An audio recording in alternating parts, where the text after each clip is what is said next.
반갑습니다. 사랑하는 성도 여러분.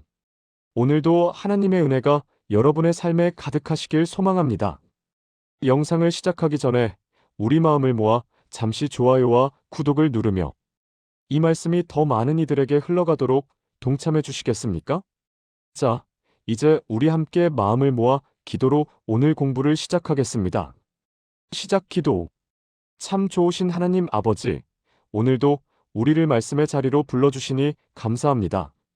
인생의 여러 고비들을 지나며 이제는 인생의 참된 의미를 알아가는 우리 성도님들과 함께 물질의 주권에 대해 나누고자 합니다. 돈이 주인이 된 이 세상 속에서 11조라는 거룩한 질서를 통해 하나님의 풍성함을 맛보게 하여 주시옵소서.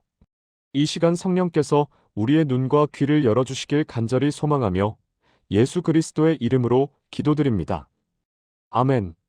11조, 억지로 내는 세금인가, 하나님의 축복 통로인가? 성도 여러분, 인생을 50년, 60년 넘게 살아오시면서 참 많은 일을 겪으셨지요?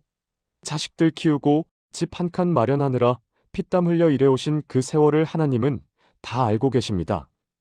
그런데 교회에 오면 가장 마음 한구석이 무거워지는 주제가 바로 11조입니다. 이 어려운 형편에 10%가 적은 돈도 아닌데 이미 세금도 많이 내는데 교회까지. 이런 생각이 드는 건 너무나 자연스러운 일입니다. 오늘 저는 여러분과 함께 성경 속 세 가지 핵심 구절을 통해 11조가 우리를 옥죄는 짐이 아니라 우리 삶을 지탱하는 영적 안전망이라는 사실을 아주 쉽게 풀어드리겠습니다. 1. 첫 번째 구절 아브라함의 고백. 살렘 왕 멜기세덱이 떡과 포도주를 가지고 나왔으니 그는 지극히 높으신 하나님의 제사장이었더라. 아브람이 그 얻은 것에서 10분의 1을 멜기세덱에게 주었더라. 성경에서 11조가 처음 등장하는 장면입니다. 아브라함이 전쟁에서 크게 이기고 돌아오는 길이었죠.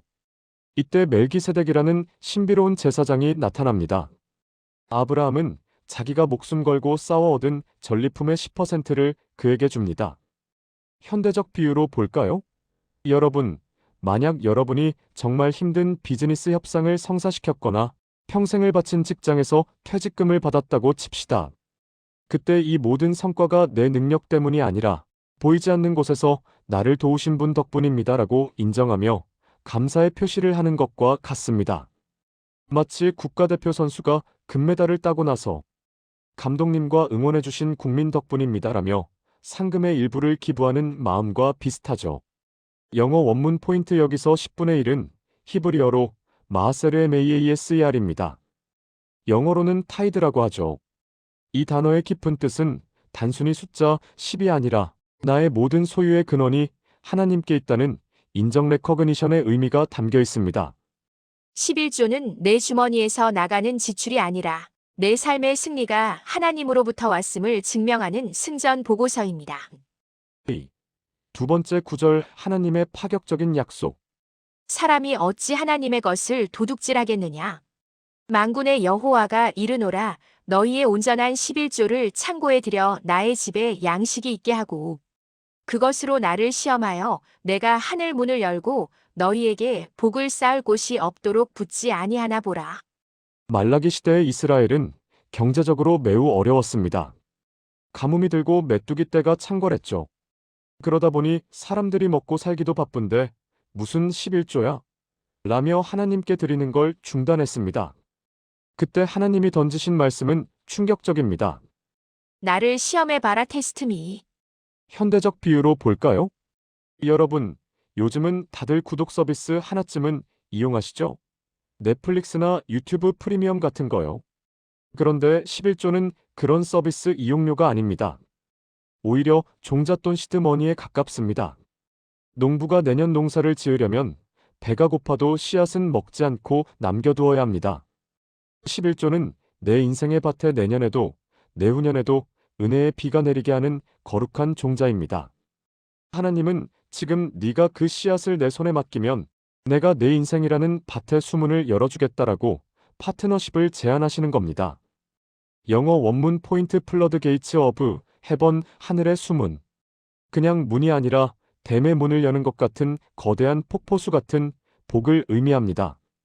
하나님은 우리가 10%를 드리는 걸 보고 100%를 책임지겠다고 약속하시는 것이죠. 11조는 우리가 하나님께 드리는 뇌물이 아니라 우리 삶의 경영권을 하나님께 위탁하는 신뢰의 서명입니다. 3.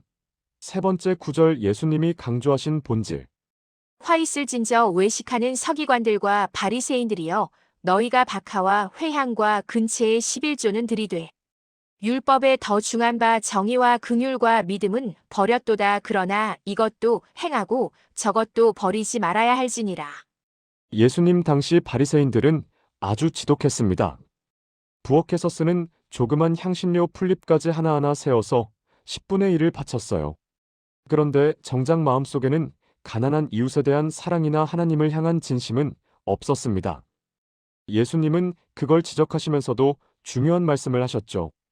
11조라는 형식도 지키고 그 마음의 본질도 지켜야 한다. 현대적 비유로 볼까요? 이것은 마치 부모님께 매달 용돈은 꼬박꼬박 보내드리면서 전화 한 통 안 하고 명절에도 찾아뵙지 않는 자식과 같습니다. 돈은 가는데 마음이 없는 것이죠. 그렇다고 해서 마음이 중요하니까 용돈은 안 드려도 되라고 하는 것도 말이 안 됩니다. 참된 사랑은 마음과 물질이 함께 가는 법이니까요. 우리 50대 성도님들, 자녀들에게 돈만 주지 말고 얼굴 좀 보여줘라고 하시죠? 하나님의 마음도 똑같습니다. 네 물질이 있는 곳에 내 마음도 있다라고 말씀하시는 겁니다.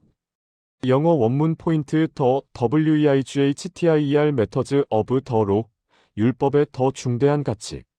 예수님은 11조라는 행위 속에 저스터스 정의 머시긍휼 FAITHFULNESS 신이가 담겨야 한다고 하십니다. 즉, 내가 낸 11조가 교회를 통해 어려운 이웃을 돕고 하나님의 정의를 세우는 데 쓰인다는 사실에 자부심을 가져야 한다는 뜻입니다. 진정한 11조는 동전의 숫자를 세는 손가락이 아니라 하나님의 사랑을 닮아가는 따뜻한 심장에서 완성됩니다. 현대 시대를 살아가는 우리를 위한 세 가지 교훈. 이제 말씀을 정리하며 오늘날을 살아가는 우리에게 주는 실질적인 교훈을 나누겠습니다. 첫째, 돈의 노예에서 벗어나 청지기의 자유를 누리십시오. 50대 이후에는 돈을 모으는 것보다 어떻게 잘 쓰느냐가 더 중요해집니다. 11조를 드리는 행위는 매달 돈아, 너는 내 주인이 아니야. 내 인생은 하나님이 책임지셔. 라고 선포하는 영적 독립 선언문입니다. 이 선언을 할 때 비로소 돈에 대한 불안감에서 자유로워질 수 있습니다. 둘째, 신앙의 유산을 숫자가 아닌 태도로 남기십시오. 여러분의 자녀들은 여러분이 얼마를 헌금하는지보다 여러분이 물질 앞에서 얼마나 당당하고 평안한지를 보고 배웁니다.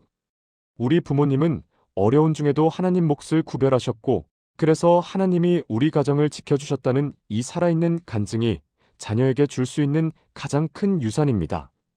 셋째, 하나님의 공동체 사업에 참여하는 자부심을 가지십시오. 여러분이 드리는 11조는 건물을 유지하는 돈이 아닙니다. 외로운 독거노인을 돕고 상처 입은 영혼을 치유하며 다음 세대를 키워내는 생명사업의 투자금입니다. 여러분은 지금 하나님의 위대한 구원 사업에 지분을 가진 거룩한 주주이십니다. 사랑하는 성도 여러분, 오늘 이 말씀을 기억하십시오. 하나님은 여러분의 지갑을 탐내시는 분이 아니라 여러분의 인생 전체를 안아주고 싶어 하시는 분입니다. 11조라는 작은 통로를 통해 하나님의 거대한 은혜의 강물이 여러분의 가정과 일터에 넘쳐나기를 간절히 축원합니다. 오늘 말씀이 여러분의 마음속에 평안과 결단이 되었다면 댓글로 아멘이라고 남겨주세요. 여러분의 고백이 하늘 문을 여는 열쇠가 될 줄 믿습니다.